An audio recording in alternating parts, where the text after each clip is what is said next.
Mes chers collègues, la situation liée à l'évolution dans notre pays de la maladie à coronavirus, Covid-19, m'amène à nouveau à m'adresser à vous. Cette maladie, apparue en décembre 2019, est devenue une pandémie, c'est-à-dire une épidémie à l'échelle mondiale. Les chiffres parlent d'eux-mêmes. À la date d'aujourd'hui, le Covid-19 a envahi plus de 140 pays, dont le Sénégal. Le nombre de personnes infectées s'élève à plus de 340 000. À ce jour, le Covid-19 a tué plus de 15 000 personnes, plongeant des familles entières dans le deuil et le désarroi. Ce moment est inédit dans l'histoire de l'humanité. Voilà que l'infiniment petit fait trembler le monde entier de façon brutale, rapide et massive, ignorant les frontières, frappant sans distinction pays riches comme pays pauvres et sans égard pour le statut social des uns et des autres. Gouvernants et gouvernés, riches ou pauvres, personne n'est à l'abri du Covid-19. Depuis 3 mois, une véritable guerre mondiale s'est déclenchée contre cet ennemi commun. Notre pays n'est pas en reste. Ce soir, mes pensées vont d'abord aux malades du Covid-19. Je leur exprime toute mon affection et mes vœux de prompt rétablissement. J'encourage le ministre de la Santé et de l'Action sociale et l'ensemble de ses équipes dans la tâche difficile qu'ils mènent de jour et de nuit.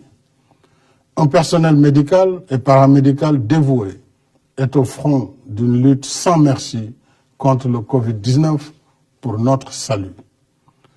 À tous ces braves hommes et femmes, je renouvelle mes remerciements et mon soutien dans ce combat risqué contre un ennemi vicieux, mortel et invisible à l'œil nu.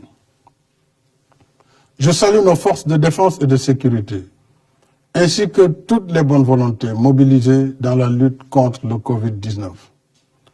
J'exprime ma gratitude à toutes les forces vives de la nation, classe politique, majorité et opposition réunies, mouvements citoyens, partenaires sociaux, secteur privé, guides religieux et coutumiers et citoyens. Vous êtes nombreux à soutenir l'élan national de riposte contre le Covid-19. Depuis l'apparition du premier cas, le 2 mars dernier, le gouvernement a mis en place un plan de contingentement en cours pour endiguer la progression de la maladie. Mais de toute évidence, nous n'y sommes pas encore parvenus. Au contraire, d'un premier cas déclaré le 2 mars, nous en sommes aujourd'hui à 71 malades sous traitement dans les 4 arrondissements de Dakar, ainsi qu'à Mbao, Yeumbeul, Guédiawaye, Rufisque, Touba, Mbour, Thiès, Popenguine, Saint-Louis et Ziguinchor. 1561 personnes en contact avec la maladie sont présentement suivies et seront désormais confinées dans des réceptifs hôteliers par le ministère de la Santé et de l'Action sociale. L'épidémie qui était confinée à un seul foyer s'est étendue à d'autres localités du pays. C'est dire que le virus gagne du terrain. J'ajoute qu'à ce jour, il n'y a ni vaccin, ni médicaments homologués contre le Covid-19. Ce soir, mes chers compatriotes, et je vous le dis avec solennité, l'heure est grave. La vitesse de progression de la maladie nous impose de relever le niveau de la riposte. À défaut, nous courons un sérieux risque de calamité publique. En conséquence, en vertu de l'article 69 de la Constitution et de la loi 69-29 du 29 avril 1969, à compter de ce soir à minuit, je déclare l'état d'urgence sur l'ensemble du territoire national.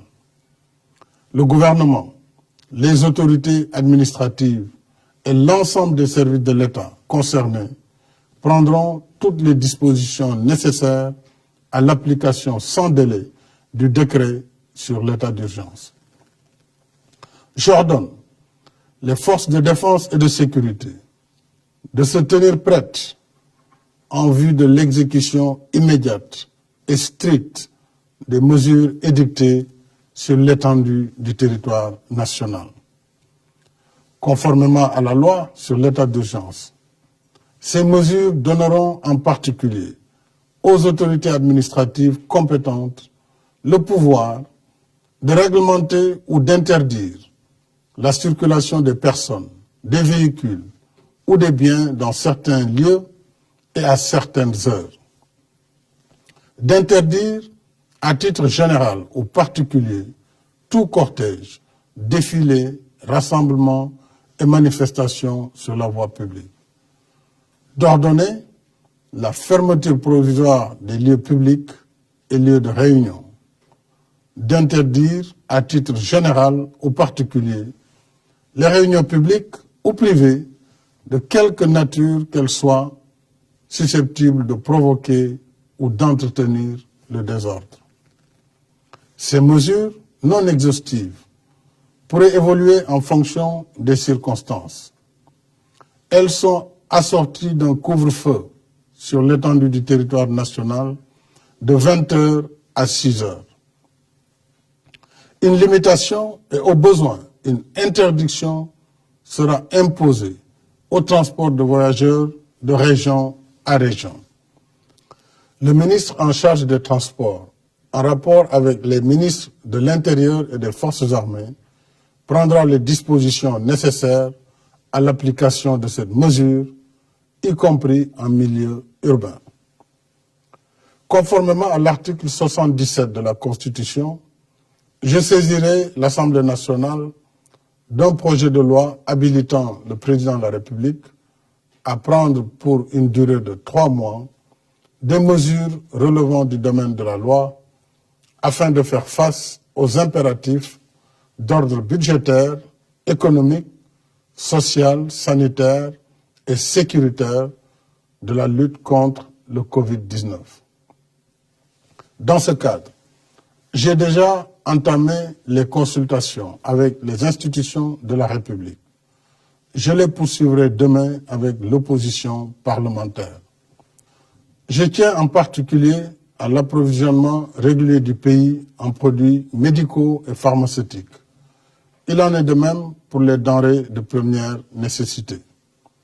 Le gouvernement mettra en œuvre des mesures de lutte contre toute hausse indue des prix. Je suis également soucieux des effets de la crise sur l'économie nationale. Pour en atténuer l'impact, j'ai créé un fonds de riposte et de solidarité contre les effets du Covid-19, Force Covid-19, qui sera doté de 1 000 milliards de francs CFA. Ce fonds sera alimenté par l'État et toutes les bonnes volontés. Je lance un appel à tous, au secteur privé et aux partenaires bilatéraux et multilatéraux, afin qu'ils apportent leur soutien aux forces Covid-19. Les ressources du fonds serviront, entre autres, à soutenir les entreprises, les ménages et la diaspora. Une enveloppe de 50 milliards sera consacrée à l'achat de vivres pour l'aide alimentaire d'urgence. Des mesures fiscales générales et spécifiques seront également prises en soutien aux entreprises. Au titre des mesures générales, il sera accordé une remise partielle de la dette fiscale constatée au 31 décembre 2019, due par les entreprises et les particuliers pour un montant global de 200 milliards. S'agissant des mesures spécifiques, elles bénéficieront aux secteurs les plus touchés par la crise du Covid-19, en particulier l'hôtellerie, la restauration, le transport et la culture. Ces mesures seront également étendues à la presse, compte tenu des changements induits dans ces grilles de programme et du rôle de service public qu'elles jouent dans le contexte de la crise. Les ministres en charge des finances et de l'économie prendront les dispositions nécessaires à l'application de ces mesures. Mes chers compatriotes, l'état d'urgence que je déclare aujourd'hui n'est pas une fin en soi. Il ne s'agit pas non plus d'arrêter l'activité économique. Il répond à un péril imminent si nous ne redoublons pas d'efforts.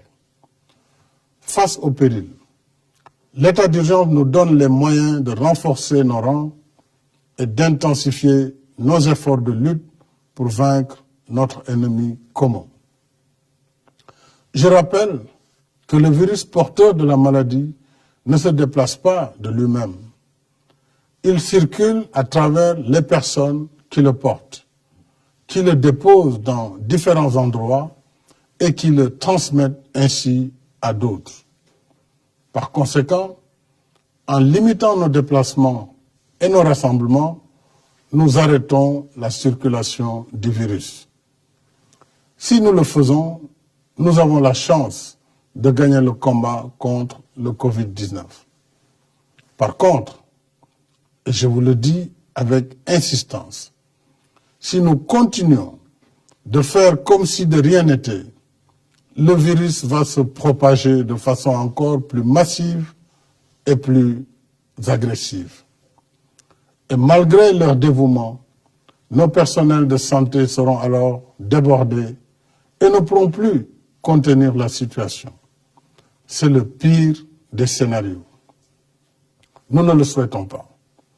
Alors, j'en appelle à une prise de conscience nationale sur la gravité de la situation. J'en appelle à la responsabilité de chacun et de chacune. J'en appelle à l'esprit citoyen et patriotique de toutes et de tous. Limitons nos déplacements. Évitons les rassemblements de quelque nature qu'ils soient. Il y va de notre propre santé et de notre propre vie. Il y va de la santé et de la vie de nos familles et de nos communautés.